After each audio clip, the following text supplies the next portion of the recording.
बिस्मिल्लाहिर्रहमानिर्रहीम। अस्सलामुअलैकुम स्टूडेंट्स। तो लास्ट वीडियो में हमने जो है वो इनर प्रोडक्ट स्पेस, उसके एग्जांपल, नॉर्म ऑफ वेक्टर्स क्या होते हैं, ठीक है, ये सब पढ़ा। तो इस वीडियो में हम अपना कॉची-श्वार्ट्ज इनइक्वालिटी के बारे में पढ़ेंगे। इसका एक मोस्ट इम्पोर्टेंट थ्योरम है 7.1, इसको पढ़ेंगे, इसका प्रूफ देखेंगे। तो फिर चलें स्टार्ट करते हैं। बिस्मिल्लाहिर्रहमानिर्रहीम। देखें कॉची-श्वार्ट्ज क्या कहता है, for any vector u and v in an inner product space v। हम इस रियल वेक्टर स्पेस से लेते हैं ना दो वेक्टर्स, तो उन दोनों वेक्टर्स का जो इनर प्रोडक्ट का स्क्वायर है वो लेस इक्वल टू होता है इसके, u का u के साथ इनर प्रोडक्ट v का v के साथ, या आप इसको ऐसे भी रिप्रेजेंट कर सकते हैं। तो इसका प्रूफ देखें। प्रूफ में हमारे पास क्या है, स्टेटमेंट लिखी हुई है। यहाँ देखें हम क्या करते हैं, for any real number t, कोई भी रियल नंबर, ये हमारे पास फील्ड में से लेते होते हैं t, रियल नंबर कोई भी ना। तो इसमें देखें जो हमने अपनी थर्ड प्रॉपर्टी पढ़ी थी इनर प्रोडक्ट स्पेस के अंदर, पॉजिटिव डेफिनेट इंटीग्रल की, उसमें क्या था, u के साथ इनर प्रोडक्ट हमारे पास क्या था, ग्रेटर इक्वल था ना 0 के। तो इसमें हमने जस्ट क्या किया, उसमें u का u के साथ था ना, इसमें जस्ट u प्लस v का u प्लस v के साथ है। और ये जो हमने कोई रियल नंबर लिया है t, इसको दोनों के साथ मल्टीप्लाई करवा दिया है, इज इक्वल टू। अब देखें इनर प्रोडक्ट कैसे फाइंड आउट करते हैं, जो फर्स्ट कंपोनेंट होता है उसको फर्स्ट के साथ मल्टीप्लाई करते हैं, तो t को t स्क्वायर हो गया और u का u के साथ इनर प्रोडक्ट आ जाएगा, प्लस ये जब v के साथ होगा मल्टीप्लाई और ये v जब इस टर्म के साथ होगा मल्टीप्लाई, तो ये 2t u कोमा v का इनर प्रोडक्ट आ जाएगा, ठीक है ना, क्योंकि इसमें हम वो लगाएंगे symmetry property, u v u के इक्वल होता है ना, तो उससे कोई फ़र्क नहीं पड़ता, तो ये 2t u कोमा v आ जाएगा, प्लस इसी तरह ये जो है v का v के साथ इनर प्रोडक्ट आ जाएगा।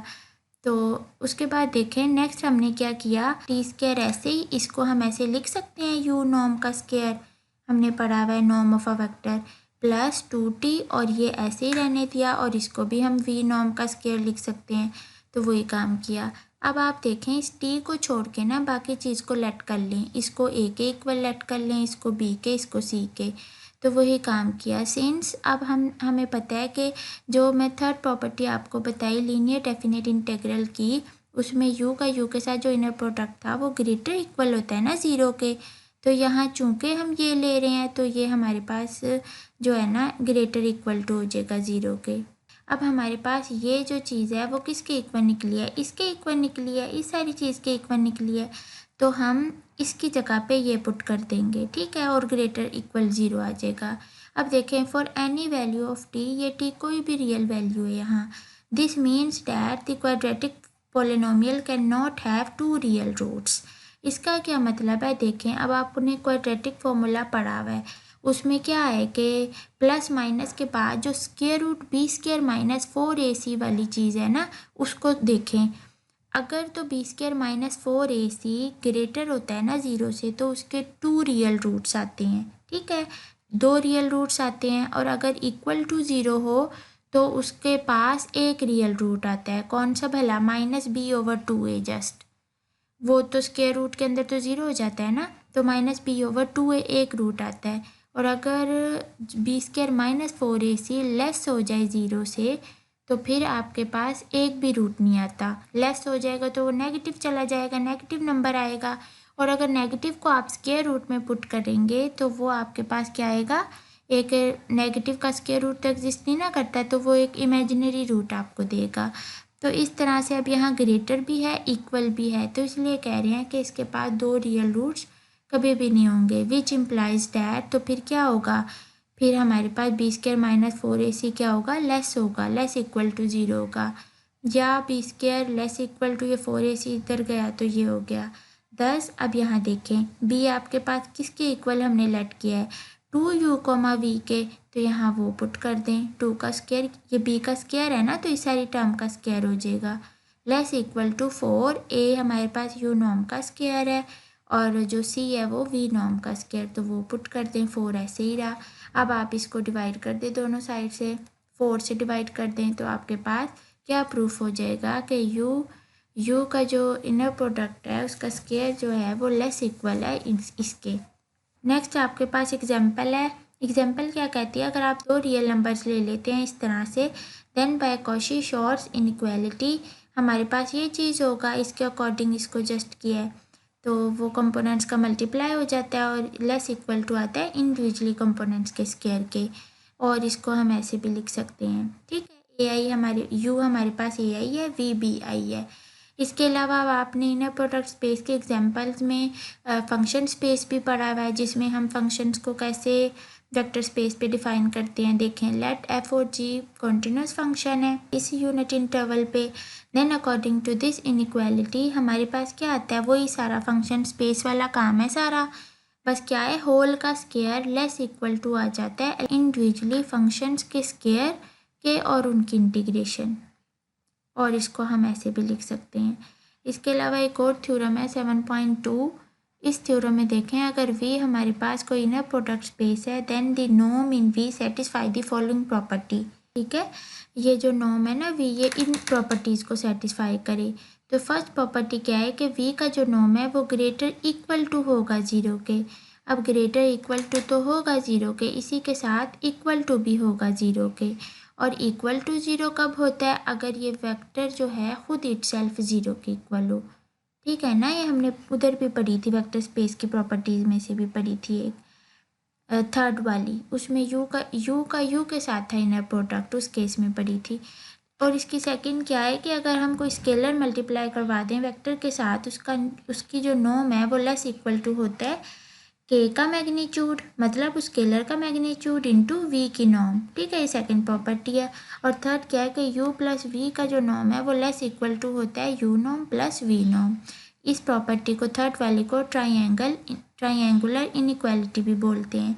इसके अलावा देखें, वेक्टर्स के दरमियान एंगल कैसे फाइंड आउट कर सकते हैं। इसमें हम क्या करते हैं, कोई भी दो नॉन ज़ीरो वेक्टर्स ले लेते हैं इनर प्रोडक्ट में से। Angle between u and v is defined to be the angle theta, theta से डिफाइन करते हैं। और इसका क्या फॉर्मूला है, कोस थीटा इक्वल टू वो जो दो वेक्टर लेते हैं उनका इनर प्रोडक्ट ओवर और उन दोनों का नॉर्म, उन दोनों वेक्टर्स की नॉर्म आ जाती है डिवाइड में।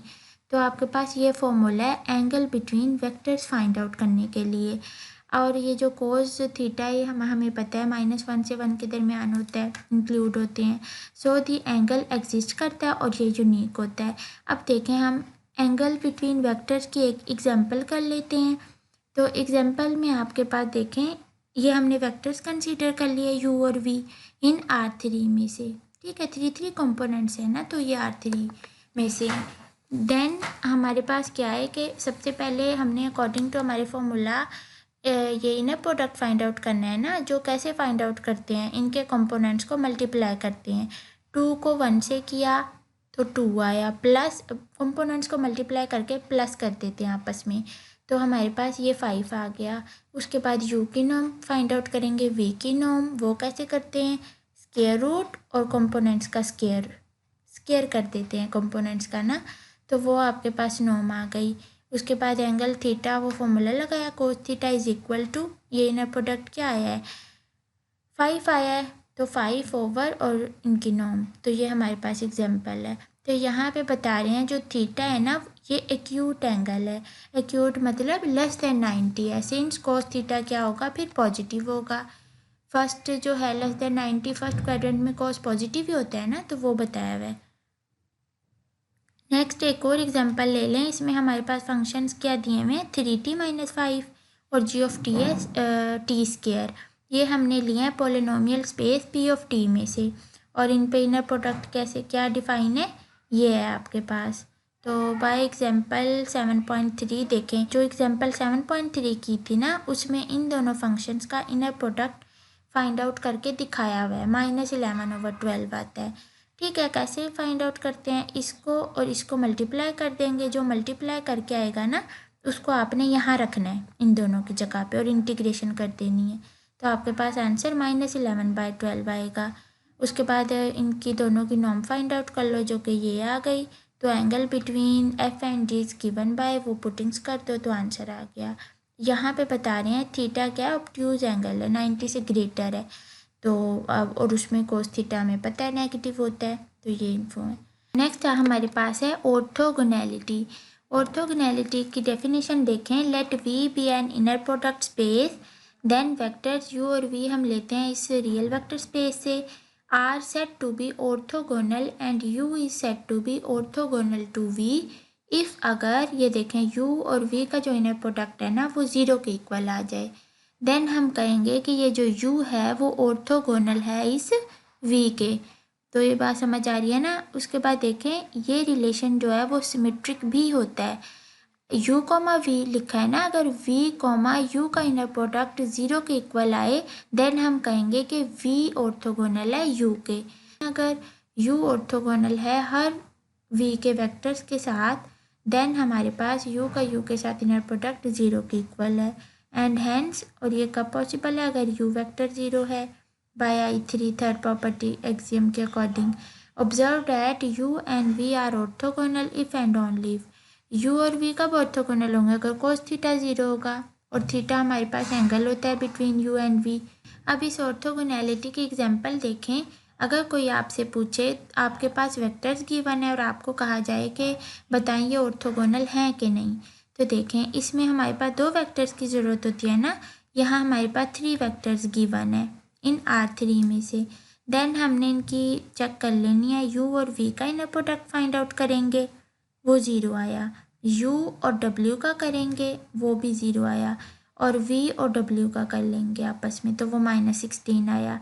तो इस एग्जाम्पल से कैसे पता चला कि u हमारे पास ऑर्थोगोनल है इस v के, क्यों, क्योंकि आंसर 0 आया है अकॉर्डिंग टू हमारा डेफिनेशन। लेकिन ये भी ऑर्थोगोनल है, u w के भी ऑर्थोगोनल है, लेकिन ये जो v है वो w के ऑर्थोगोनल नहीं है। क्यों, क्योंकि -16 आंसर आया है, हमें तो 0 चाहिए था। तो ये था। उसके बाद सेकंड एग्जांपल है, consider the function sin t and cos t in the vector space C of continuous function on the close interval this one. sin t और cos t तो फंक्शन दे दिए हुए हैं, इनका जो इनर प्रोडक्ट है वो देख लें, अगर 0 आता है तो हमारे पास ये ऑर्थोगोनल है, और अगर नहीं आता है तो नहीं है। तो आप इंटीग्रेशन सिंपल की हुई है, हमें इंटरवल गिवन है और लिमिट्स पुट करी और वो 0 आ गया। तो हमने कहा कि ये जो है ना वो ऑर्थोगोनल फंक्शन हैं इस वेक्टर स्पेस -π to π पे।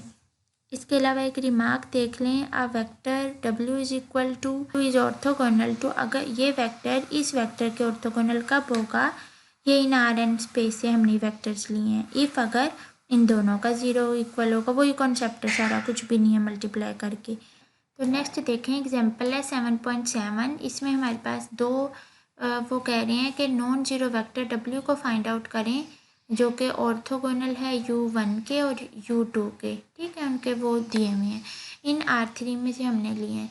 तो अब ये जो हमने non zero vector find out करना है ना, ये तो हम खुद से लेंगे ना, फाइंड आउट करेंगे खुद से। तो ये हमने लेट कर लिया कि x y z के इक्वल है, तो बेसिकली हमने x y z की वैल्यूज़ फाइंड आउट करनी है। हमें बताया हुआ ना कि ये u नॉन जीरो वेक्टर इनके ऑर्थोगोनल है। ऑर्थोगोनल का क्या मतलब है कि w का u1 के साथ भी और u2 के साथ भी इनर प्रोडक्ट 0 आना चाहिए। तो देन वी वांट, हमें पता है, हमने पढ़ी हुई है ऑर्थोगोनल की डेफिनेशन, u1 का w के साथ भी 0 होगा और इसके साथ भी 0 होगा। This yields the homogeneous system. देखें हमारे पास 2 इक्वेशंस बन जाएंगी।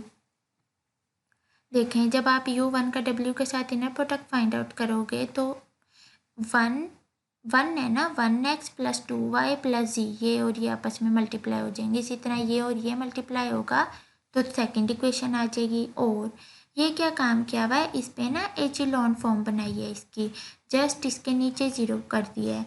अब हमने फाइंड तो x y z करने हैं ना, तो उसके लिए आप कोई भी मेथड यूज़ कर सकते हैं, उसमें जो हमने चैप्टर फॉर्म में पढ़ा है मैथमेटिकल मेथड की बुक से।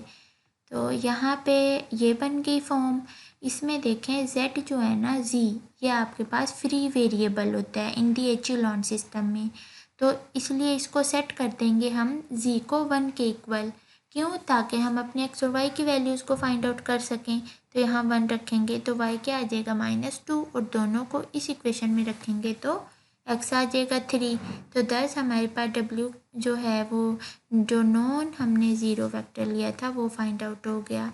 Is a desired non zero vector जो कि इन दोनों के ऑर्थोगोनल है। इसी तरह नेक्स्ट ना उसका यूनिट वेक्टर फाइंड आउट करके बताया हुआ है। हमें पता है ना यूनिट वेक्टर कैसे करते हैं, वेक्टर होता है और ओवर उसकी नॉर्म आ जाती है। नेक्स्ट इंशाल्लाह हम ऑर्थोगोनल कॉम्प्लीमेंट्स के बारे में पढ़ेंगे। तो मिलते हैं नेक्स्ट वीडियो में।